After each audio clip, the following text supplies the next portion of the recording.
Park Jiho stood in the center of the massive chamber, feeling very small. Above him, thousands of alien beings looked down from their seats. Some had tentacles instead of arms.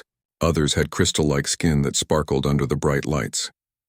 A few looked almost human, but their eyes were too large or their skin was the wrong color. This was the Galactic Council, and today they would decide Earth's fate.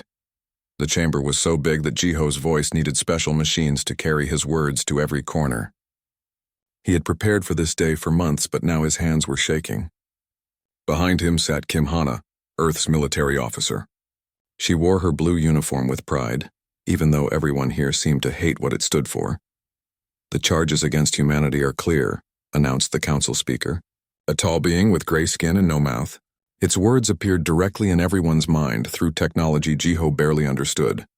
Aggressive expansion beyond approved zones. Dangerous experiments with forbidden technology.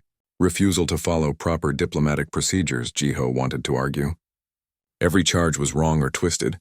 Humans had only expanded into empty space that no one else wanted. Their experiments had saved lives, not destroyed them. And their diplomacy had been honest, which apparently made other species uncomfortable. But he knew it was too late for arguments. This vote had been decided before he ever entered the chamber. The first species to vote was the Velkari. They looked like giant insects with beautiful wings. Their representative stood up slowly. The Velkari vote yes for Exile. Humans adapt too quickly. They learn our technology and make it better in ways we never intended. This is dangerous for galactic stability. One by one, more species voted. The crystal-skinned Theros complained that humans were too emotional. The floating gas beings called the Mist Collective said humans asked too many questions. Even the tiny mouse-like Pipkins voted for Exile, squeaking that humans made them nervous because they changed so fast. Kim Hana watched each vote with a stone face, but Jiho could see her jaw getting tighter. She had served in 3 different wars, helping defend alien worlds from raiders and pirates. Now those same worlds were voting to throw Earth out of the galaxy. High above the chamber, on a space station orbiting the Council world, Lee Minho was watching the vote through a secure connection. He was Earth's top scientist, and he had been preparing for this day. Next to him, Choi Sujin worked at a computer terminal, her fingers flying over the controls. "How many more votes do we need to see?" Sujin asked quietly. "All of them," Minho replied. "Let them show their true faces." The votes kept coming. Some species gave long speeches about why humans were dangerous. Others simply said yes and sat down. A few species chose not to vote at all, but that did not help Earth. Only a no vote could save them, and none came. The hegemony of Sales, who controlled the biggest trade routes, voted yes. They said human ships were too fast and too cheap, hurting their business. The academic consortium voted yes because human students kept proving their theories wrong. The Peaceful Alliance voted yes because they said humans started too many fights, even though most of those fights had been to protect smaller species. Jiho listened to each vote and felt something breaking inside him. Not his heart, that had broken hours ago. Something deeper. His faith in the idea that different species could work together fairly. Near the end, one species surprised everyone.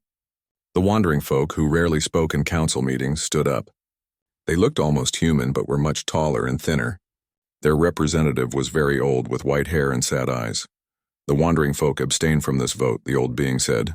"We have seen many species rise and fall across the stars. Sometimes the galaxy makes mistakes it cannot undo. We will not be part of this one." 16 species abstained in total. Not enough to stop the exile, but enough to show that some aliens still had doubts. When the final vote was counted, the numbers appeared on screens throughout the chamber. 831 for Exile. 16 abstentions, 0 against. The council speaker's words filled everyone's mind again. By the power of galactic law, the species known as humanity is hereby exiled from all civilized space. Earth will be forbidden from galactic trade networks, hyperspace travel routes, and colonial expansion beyond their home system. This decision is final. The chamber erupted in sounds from hundreds of different species. Some cheered. Others made noises that might have been approval or might have been something else entirely. A few sat in silence. Jiho stood up slowly.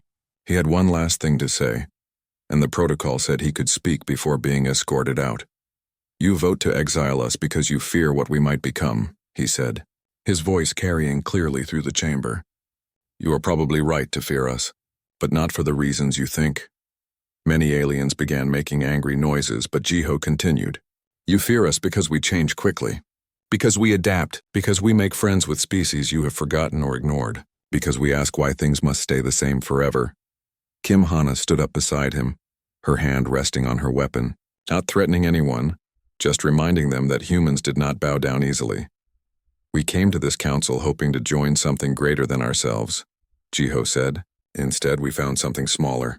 You vote us out because we make you uncomfortable, because we remind you that growth is possible. That change can be good. The council speaker tried to cut him off, but Jiho raised his voice. You want us gone? Fine, we will go, but we will not go quietly into the dark corner you have made for us. We will go forward into the unknown, and we will build something better. He paused, looking around the chamber one last time. And when you realize what you have lost, remember that this was your choice, not ours. Jiho and Hana walked out of the chamber together, their footsteps echoing in the sudden silence. Behind them, thousands of aliens watched them go, and many were beginning to wonder if they had just made the biggest mistake in galactic history. In his space station laboratory, Lee Minho closed the connection and smiled. It was not a happy smile, but it was determined. Sujin, he said, send the message to all Earth colonies and ships. Project Exodus is now active. If they want us gone from their galaxy, we will show them what humans can build when they are free to build it. The exile had begun. But so had something else. Something the galaxy would not expect and could not prepare for. Something purely human. 6 months had passed since the exile vote, and the galaxy expected Earth to be dying by now. Cut off from trade routes and hyperspace networks, most species thought humans would slowly starve in their lonely corner of space. They were very wrong. Captain Huang Taehyun stood on the bridge of the Indomitable Spirit, watching as another massive ship joined their convoy. The ship was ugly compared to the sleek vessels other species built. It looked like someone had welded together mining equipment, apartment buildings, and factory parts, which was exactly what humans had done. That makes 50 ships in our group, reported Song Nari from her navigation station. She had thrown away all the galactic star charts 6 months ago, and now used purely human-made maps. The New Dawn convoy has 60 ships and Captain Park's group has 40. Taehyun nodded. In just 6 months, Earth had converted asteroid mining platforms, orbital factories, and even luxury space hotels into colony ships. Each ship carried between 20,000 and 60,000 people, along with everything needed to start new civilizations. Any word from the scouting teams? He asked. Yes, sir, Nari replied, checking her instruments. Team 7 found another suitable system. Binary stars, high radiation, 3 planets that might work with some terraforming. The Galactic Council marked it as uninhabitable 50 years ago. Taehyun smiled. Perfect. Send our coordinates to the other convoys. We will take that system. What other species called uninhabitable, humans called challenging. The galaxy had spent thousands of years avoiding dangerous star systems, leaving vast regions of space empty. Now humans were moving into those regions like water flowing into empty containers. On Earth, Yu Sung-min was coordinating the largest voluntary migration in human history. His office had become the control center for Project Exodus, with screens showing ship movements, supply lines, and colony preparations. How many people have volunteered for the next wave? He asked his assistant. 2 million so far this week, came the reply. We have waiting lists for every convoy. People are not just leaving, they are fighting for the chance to leave. This surprised many aliens who monitored Earth's communications. They expected humans to be sad about their exile. Instead, humans seemed excited. Excited to be free from galactic rules and regulations. Excited to explore regions of space that had been forbidden. Excited to build something entirely their own. The Indomitable Spirit dropped out of hyperspace at the edge of the binary star system. Immediately, alarms began ringing. The radiation levels were indeed dangerous for most species. But humans had been living in dangerous places for their entire history. Engineering teams to stations, Taehyun announced over the ship's communication system. Radiation shielding to maximum. Medical teams on standby. Let's show this system what humans can do. The 50 ships in his convoy spread out across the system like seeds scattered by the wind. Each ship had a specific job. Some would set up orbital stations around the planets. Others would begin mining asteroids for raw materials. A few would start building the massive solar collectors needed to harness energy from the twin stars. Within hours, the empty star system was buzzing with human activity. Dr. Zhang Haiwan was aboard the New Dawn, part of Captain Park's convoy, when they made first contact with something unexpected. Her job was to study alien life forms, but she had not expected to find intelligent life in the dead zones where humans were now building colonies. "Captain Park," she called over the communication system. "You need to see this." On the main screen, a strange ship appeared. It was clearly artificial, but it looked like it had been repaired hundreds of times with whatever materials were available. Parts of it seemed to be made from asteroid rock. Other parts looked like salvaged metal from a dozen different sources. "Unknown ship. Please identify yourself," Captain Park transmitted on all frequencies. The reply came back in broken but understandable galactic common language. "Scattered ship Hope's End greets human ships. We surprised to see anyone in dead zones. Most species fear these regions. This is Captain Park Minjae of the human vessel New Dawn. We are not most species. Would you like to meet in person?" There was a long pause. Then, "Yes, we would like that very much." It has been many years since we spoke with new people. The being that came aboard the New Dawn was unlike anything in the galactic databases. It was tall and thin, with gray-blue skin that looked like it had been exposed to radiation for a long time. Its clothes were patched and repaired, but clean and well-maintained. "I am Keleth of the Scattered Ones," the being said through a translation device. "We are what remains of the Velnari Empire. Our homeworld died 1,000 years ago. We have been living in these dangerous systems ever since, moving from place to place trying to survive." Dr. Haiyuan studied the being with fascination and sympathy. "How many of your people are left?" "Perhaps 50,000 spread across 20 ships like mine. We survive by mining in radiation zones and repairing our ships with whatever we can find. Most galactic species will not trade with us. They say we are contaminated, dangerous." Captain Park looked at his crew, and they all knew what he was thinking. The galaxy had thrown away these people just like they had thrown away humanity. "Keleth," Park said, "would you like to trade with us? We have food, medicine, and clean water. We could also help repair your ships." Keleth's large eyes grew even larger. "You would trade with us? Even though we are exiled?" "So are we," Park replied with a smile. "The galaxy exiled Earth 6 months ago. We are building new colonies in these dangerous systems. Maybe we can help each other." Over the following weeks, human engineering teams worked with Scattered Ones to repair their ships and improve their life support systems. In return, the Scattered Ones shared knowledge of hyperspace routes that bypassed the galactic trade networks entirely. They had discovered these routes during their 1,000 years of exile. "Your people are strange," Keleth told Dr. Haiwan as they watched human and Scattered Ones working together on a ship repair. "Most species fear radiation, fear danger, fear anything that is not safe and familiar. Your people seem to enjoy these things. We do not enjoy danger for its own sake," Haiwan explained. "But we learned long ago that avoiding all risks means avoiding all progress. Sometimes the best opportunities are found in the places others are afraid to go." News of the alliance between humans and Scattered Ones spread quickly through the human convoys. Other species in the dead zones began approaching human ships. The Thorian miners, whose homeworld had been stripped of resources by galactic corporations, offered their services to human asteroid mining operations.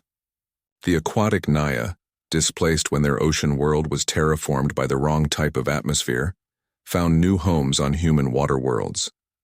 What the galaxy saw as exile, humans saw as opportunity. What the galaxy saw as dangerous wastelands, humans saw as frontier territory.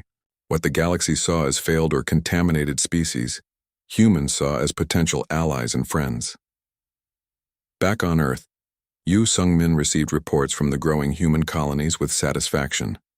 "Sir," his assistant said, "the Galactic Council is sending monitoring ships to observe our activities. They seem concerned." Seung-min laughed. "Let them monitor. Let them see what humans build when we are free to build it our way. I think they are going to be very surprised." In the depths of space, human colonies were taking root in systems the galaxy had forgotten or abandoned. Each colony was different, adapted to its specific environment and needs. But they were all connected by something new, a network of trade routes, communication links, and mutual defense agreements that operated completely outside galactic control.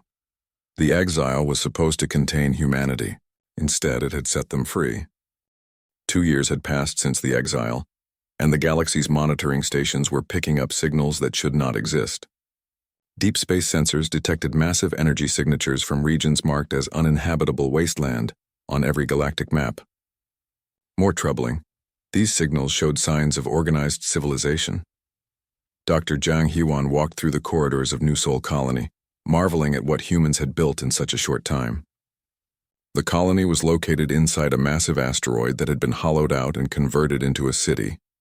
Outside, the radiation from a nearby pulsar would kill most galactic species in minutes. Inside, 50,000 humans and their alien allies lived, worked, and thrived. "The atmospheric processors are working perfectly," reported Kang Wu-jin, the young engineer who had designed them. "We are actually producing more oxygen than we need. The excess is being stored for the next wave of colonists." Hewan nodded, but her attention was focused on her latest research subjects. 3 members of the Scattered Ones were working alongside human technicians, their gray-blue skin no longer showing the signs of radiation damage that had marked them when humans first found them. "Kelleth," she called to their leader, "how are you feeling?" The tall alien paused in his work and considered the question. His people had lived with radiation poisoning for so many generations that they had forgotten what it felt like to be healthy. "Strong," he said finally. "For the first time in centuries, Scattered Ones are having healthy children. Human medicine has repaired damage we thought was permanent." This was happening all across the human colonies. Species that the galaxy had written off as economically unviable were finding new purpose and prosperity in humanity's expanding network. The Thorian miners, whose heavy gravity homeworld had been strip-mined to death by galactic corporations, discovered that human asteroid mining techniques were not only more efficient, but also less destructive. "We take only what we need and leave the rest for future generations," explained Moon Ji-young, the elected governor of New Sol Colony, to a group of visiting Thorian clan leaders. "Your people understand this better than most. You have seen what happens when short-term profit becomes more important than long-term survival." The Thorians, who looked like large bears covered in metallic fur, growled their agreement. Their homeworld had been beautiful once before the Galactic Mining Consortium had arrived with promises of prosperity. Now it was a dead rock, and the Thorians were scattered refugees. "Humans offer us not just work but partnership," said Gromath, the senior Thorian representative. "We are not just employees. We are part of building something new." Meanwhile, on Haven Station, humanity's first deep space research facility, Minji was conducting an experiment that would have been impossible under galactic regulations. The station orbited a black hole, using its massive gravity to power research into fundamental physics. "The energy readings are incredible," she told her mixed team of human, Scattered Ones and Thorian scientists. "We are generating power levels that the galaxy has never achieved safely." The secret was cooperation between species with different strengths. Human creativity and adaptability, combined with Scattered Ones' knowledge of extreme environments and Thorian understanding of heavy engineering, was producing innovations that none of the species could have achieved alone. But the most important discovery came from Captain Shin Donghae, commander of the exploration vessel Pathfinder. His ship was specifically designed to investigate the most dangerous and unexplored regions of space, places that galactic expeditions would never risk entering. "Captain," called his sensor operator, "we are detecting artificial structures on the 4th planet of this system." The system was a nightmare by galactic standards. 3 stars in a complex orbit, planets with crushing gravity and toxic atmospheres, radiation levels that would kill most aliens in hours. Exactly the kind of place humans seem to love exploring. "Take us down for a closer look," Donghae ordered. What they found changed everything. The structures were clearly artificial, but they were old. Very old, older than the current galactic civilization. They were built into the planet's surface, protected from the hostile environment by technology that still functioned after millions of years. "Captain," whispered the archaeological specialist, Dr. Kim Urin, "these ruins show signs of multiple species working together. Look at these architectural styles. They are completely different from each other, but they fit together perfectly." Inside the ruins, they found something even more remarkable. A historical record carved into walls made of an indestructible material. The symbols took weeks to translate, but when they did, they told an incredible story. Long before the current Galactic Council existed, there had been another galactic civilization. It had been built on cooperation between species, on sharing knowledge and resources, on exploring the unknown together. It had lasted for millions of years and had achieved wonders that the current galaxy could barely imagine. But it had fallen. Not to war or disaster, but to something much more dangerous: fear of change. According to these records, Dr. Kim explained to Captain Dong Hae, the old civilization became afraid of its own success. They stopped exploring. They stopped innovating. They created rules to prevent change, thinking this would preserve their society forever. What happened to them? Dong Hae asked. They stagnated. Their technology stopped advancing. Their population declined as people lost interest in having children. Eventually, they simply faded away, leaving only these ruins behind. The irony was clear to everyone who heard the story. The current Galactic Council was following the exact same path as the vanished civilization. They had exiled humanity for the same dangerous qualities that had once driven galactic progress: curiosity, adaptability, willingness to take risks. Word of the discovery spread through the human network quickly. In colony after colony, humans and their alien allies discussed what it meant. "We are not the first to face this choice," Governor Moon told the new Sol Colony Council, "but we might be the first to choose differently." The ruins contained more than just history. They held technology, star maps showing connections between galaxies, power sources that worked on principles the current galaxy had forgotten, manufacturing techniques that could build materials stronger than anything in current use. Most importantly, they contained the specifications for a new type of hyperspace network, one that was faster, more efficient, and completely independent of the routes controlled by the Galactic Council. "This changes everything," announced Bae Junwoo, the network's chief engineer, to a meeting of colony leaders. "We are not just building a few human settlements. We are recreating what the galaxy lost. We are building the future." But the galaxy was starting to notice. Council monitoring stations detected the impossible: thriving civilizations in regions that should be empty. Energy signatures that indicated advanced technology. Most disturbing of all, communications between these settlements that bypassed galactic networks entirely. "How is this possible?" demanded the council speaker at an emergency session. "Humans should be struggling to survive in isolation. Instead, they appear to be expanding faster than ever before." The Velkari representative who had voted for the exile was deeply troubled. "Our intelligence sources report that humans are not alone in these regions. They have made alliances with the scattered ones, the Thorian exiles, and other species we had written off as failures." "Impossible," snapped the Theros representative. "Those species are barely civilized. They have nothing to offer anyone." But deep down, many council members were beginning to suspect the truth. The species they had exiled and forgotten were not failures. They were simply different. And in the hands of humans who valued that difference rather than feared it, they were becoming something powerful. The galaxy had voted to exile Earth to preserve their idea of stability.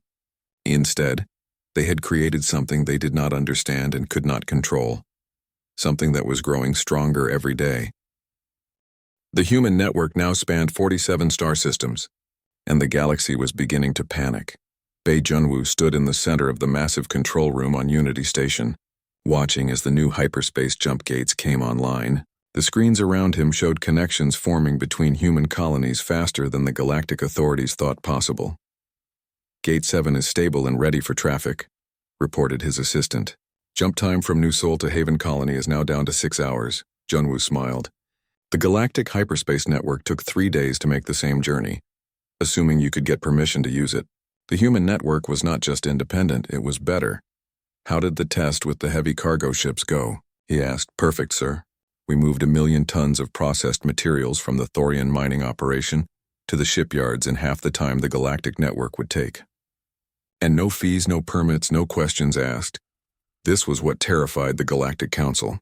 For thousands of years, they had controlled galactic civilization by controlling transportation and communication. If you wanted to move goods between star systems, you paid galactic fees and followed galactic rules. If you wanted to send messages across space, you used galactic networks and accepted galactic monitoring. Now humans had built something completely outside their control. On Haven Station, Minji was watching another impossible thing happen. The station's main auditorium was filled with beings from a dozen different species, all working together on projects that would have taken the galaxy decades to approve. The new atmospheric processors are ready for testing, announced Dr. Yash, a Scattered Ones scientist whose people had become experts at surviving in hostile environments. Combined human and Thorian engineering powered by our black hole energy systems. Excellent, Minji replied. How about the medical research project? We have successfully combined human adaptive medicine with Naya regenerative techniques, reported Dr. Sela, one of the aquatic aliens who had joined the network after their homeworld was destroyed. The results are promising for treating radiation damage, genetic disorders, and age-related diseases. This cooperation was creating innovations that left galactic scientists baffled. Where the galaxy saw different species as separate and competing groups, humans saw them as parts of a larger whole. Each species brought unique strengths that could be combined in ways no one had tried before. The problem was that the galaxy was starting to notice. Commander Lim, Seokjin, was aboard the defense platform New Terra when the first inspection fleet appeared at the network's border. 5 sleek galactic warships, bristling with weapons and sensors, had jumped into the Kepler 442 system and were demanding permission to inspect human activities for galactic security. Sir, reported his communications officer, the galactic fleet is requesting that we stand down our defenses and allow their inspectors aboard our stations. Seokjin studied the display showing the galactic ships. They were impressive by galactic standards, fast, well-armed, and equipped with technology refined over thousands of years. But they were also predictable, built according to strict galactic military doctrine that had not changed in centuries.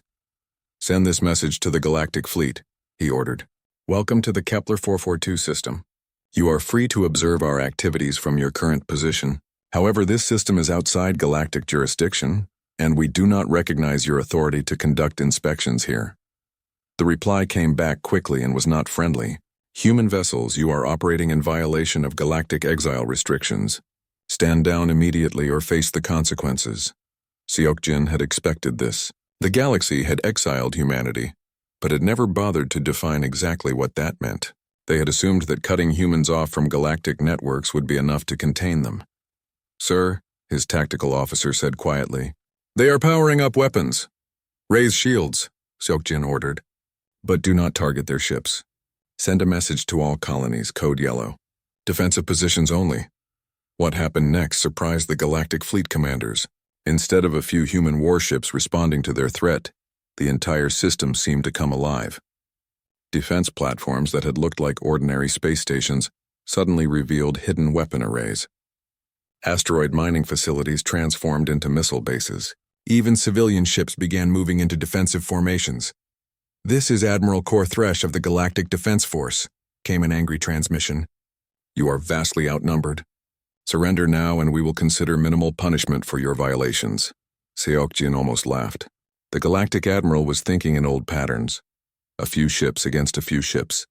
Traditional fleet combat between organized militaries. He had no idea what he was really facing. Admiral, Seokjin replied calmly, you are not facing the Earth military. You are facing 47 star systems full of people who chose freedom over safety. We do not want to fight you, but we will not bow to threats either. The galactic ships hesitated. Their sensors were showing hundreds of potential targets, but they could not tell which ones were civilian and which were military. More troubling, they were detecting weapon signatures that did not match anything in galactic databases. Sir, the human tactical officer whispered, should we show them the new missile system? Not yet, Seokjin replied. Let them make the first move. The standoff lasted for 6 tense hours. Finally, the galactic fleet withdrew without firing a shot. But Seokjin knew this was just the beginning. Send a message to all network leaders, he ordered. The galaxy is not going to ignore us anymore. We need to be ready for whatever comes next. News of the confrontation spread quickly through both human and galactic communication networks. In the human colonies, it was seen as proof that they could defend themselves. But in the galaxy, it caused panic. How did exiled humans build a defense network that can challenge a galactic fleet? demanded the Velkari representative at an emergency council session. They are not alone, replied the intelligence officer giving the briefing. Our analysis shows that the human network includes at least 12 different species that we had previously classified as extinct, insignificant, or economically unviable. The council chamber erupted in surprised noises from hundreds of different species. The idea that failed species could become powerful was outside their understanding. This is impossible, insisted the Theros representative. The scattered ones have been dying out for centuries. The Thorians are primitive miners. The Naya are refugees with no technology. That was true when they were isolated, the intelligence officer continued. But combined with human adaptability and willingness to share technology, they have become something else entirely. The most troubling intelligence came from galactic merchants who traded near the borders of human space. They reported seeing impossible things, ships that moved faster than galactic vessels, stations that operated in environments that should be deadly, and most disturbing of all, former galactic citizens who had abandoned their homeworlds to join the human network. The Terran colonies in the outer rim have stopped responding to our communications, reported another intelligence officer. We believe they have joined the human network voluntarily. This was the galaxy's worst nightmare. They had exiled humanity to prevent their influence from spreading. Instead, the exile had created something more attractive than galactic civilization itself. In the weeks that followed the confrontation, more inspection fleets were sent to human space. All of them returned with the same report. The human network was not just defending itself, it was growing. New colonies appeared every month. New species joined the network voluntarily. New technologies emerged that made galactic science look primitive. But the most shocking discovery came from a deep space monitoring station that detected something impossible. Human ships operating in regions beyond the galaxy itself. Ships that were using technology completely unknown to galactic science. They are not just building a rival to our civilization, the council speaker announced to a closed session of senior representatives. They are building something completely different. Something we do not understand. The question that haunted every council meeting was simple. What happened when the thing you exiled became more successful than the thing that exiled it? Back in human space, the answer was becoming clear. On Unity Station, representatives from 60 different worlds were gathering for the first Internetwork Congress. Species that had been forgotten by the galaxy were now helping to write the Constitution for a new kind of civilization. The old galaxy chose fear over hope, announced Osuman, the Congress chairwoman. They chose control over freedom. They chose stagnation over growth. We choose differently. The human network was no longer just a collection of refugee colonies. It was becoming something the galaxy had never seen before. A truly voluntary association of species working together for mutual benefit, and it was growing faster than anyone had imagined possible. The plague began in the galactic core worlds, and within weeks it was killing millions. Dr. Osuman received the desperate message on Unity Station 3 months after the first cases appeared. The sender was Dr. Veltar, a Velkari researcher who had once voted for humanity's exile. Now he was begging for help. The plague spreads faster than anything we have ever seen, the message said. It adapts to every treatment we try. Our best scientists are helpless. Billions will die unless we find a cure soon. Suman read the message again, then called for her senior staff. Within an hour, the main conference room was filled with the best medical minds in the human network. Humans, scattered ones, Thorians, Naya, and representatives from 8 other species.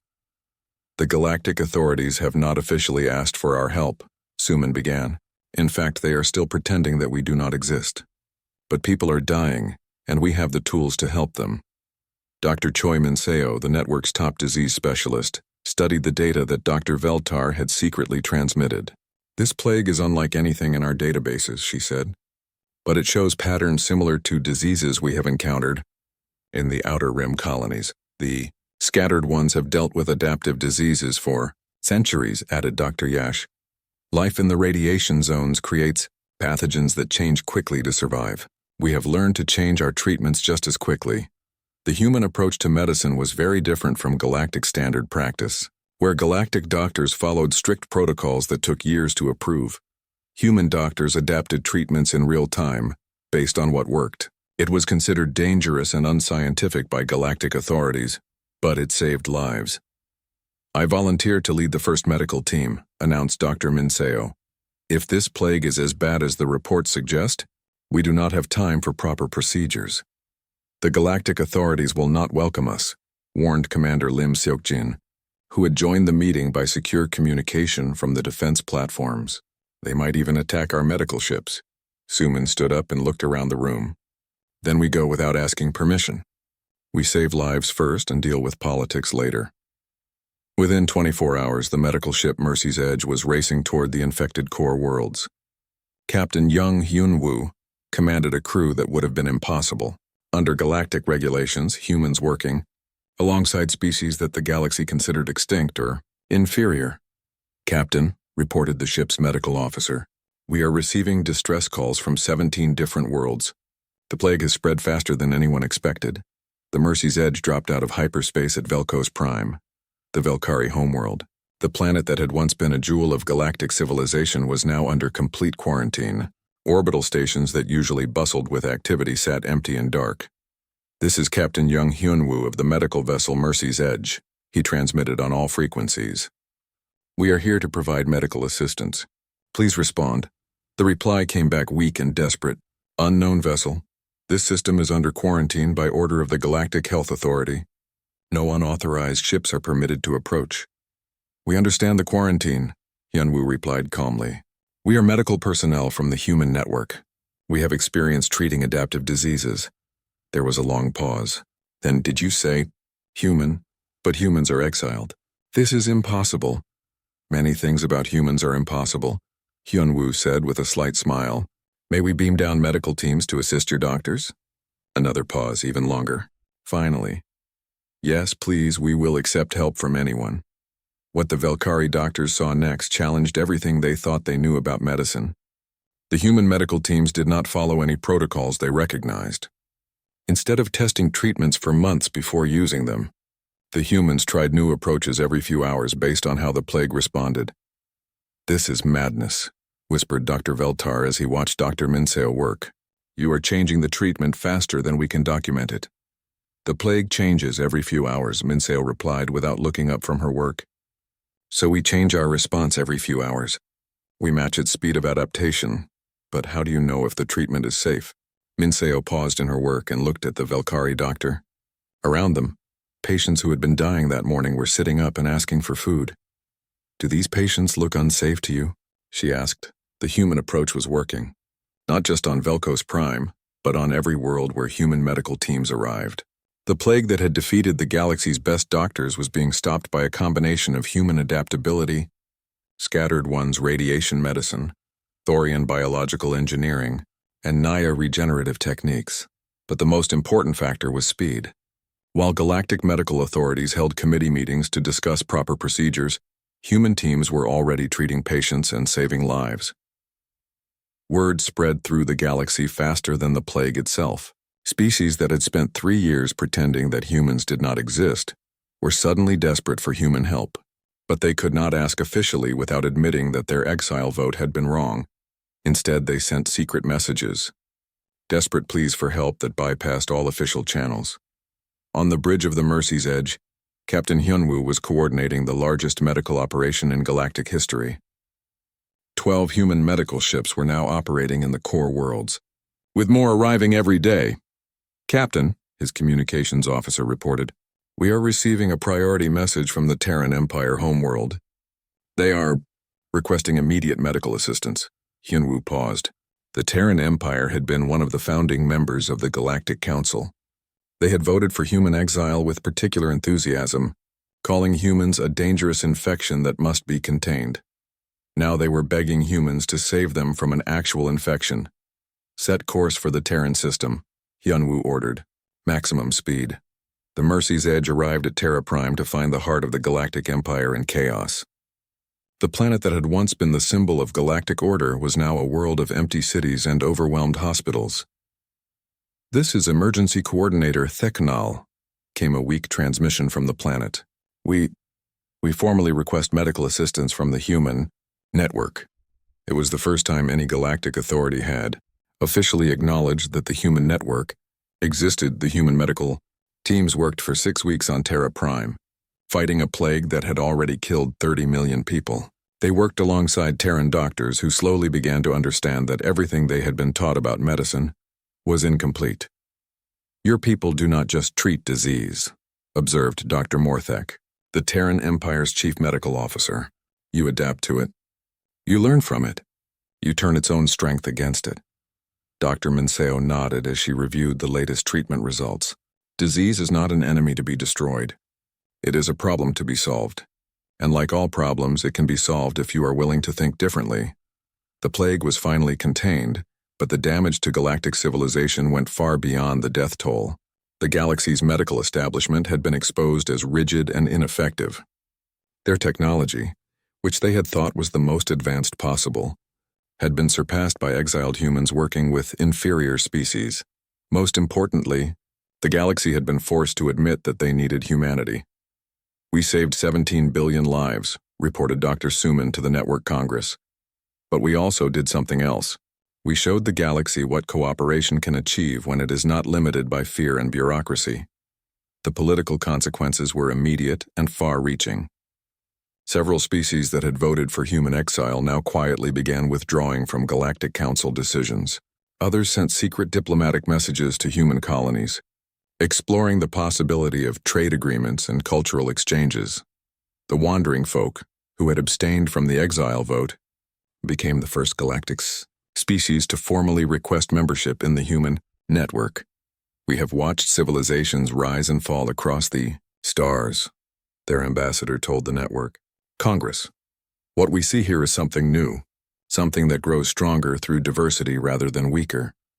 But the most shocking development came from an unexpected source. A delegation from the Terran Empire itself arrived at Unity Station with a formal request that would have been unthinkable 3 years earlier. The Terran Empire, announced their representative, wishes to apply for membership in the human network. The galaxy had voted to exile humanity to preserve their idea of order and stability. Instead, they had created something so attractive that even their founding members wanted to join it. The exile had backfired in the most spectacular way possible.